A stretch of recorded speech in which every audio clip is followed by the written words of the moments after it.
sam igric kada vidio sam YouTube. Ja hteo sam da snimim sve, bilo mi je potrebno malo neta i neka igrica. Krenulo je sve, ljudi pišu da zanimljiv sam. Idemo dalje, došao sam do prve 1000.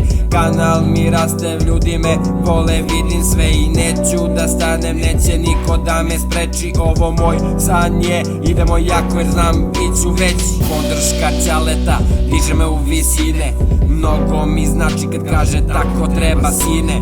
Sve prolazi brzo, 100, 200, 300 hiljada. Tada shvatam koliko je to ljudi muđenih sinova. Nekada sam jedva imao za hleb i za hranu, a voleo sam da snimam i voleo sam pravdu. Ne stidim se ni sebe ni svoje prošlosti. Vidi gde sam sad, pošteno hleb na sto donosim.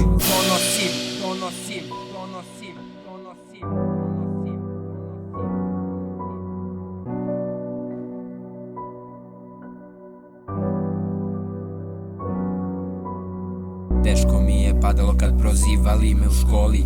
Nije bilo lako, stidim se, mnogo boli. Ali nisam stao, verovo u sebe. San mi bio važniji, a njih ko jebe. Došao sam do pola miliona, pridružio se ćale. Sve se menja, ne znam jel stvarno ili sanje. Drago mi je što nisam skrenuo sa svoje staze, jer oni što su prozivali sad mi autogram traže. Kako diže se kanal, dižu se i ciljevi. Sve počelo se menja, a ja ostao sam isti. Sve ovo sam dobio zahvaljujući vama, a nikad me nije zanimao trending i drama. PTF u moj život došla je Jana, svi uzvikuju Muđa, najbolji youtuber Balkana. Ubrzo nakon toga i milion je došao.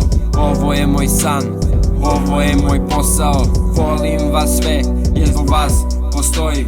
Svašta sam prošao, a i dalje stojim. I volim to što radim, jer tako svoju porodicu gradim.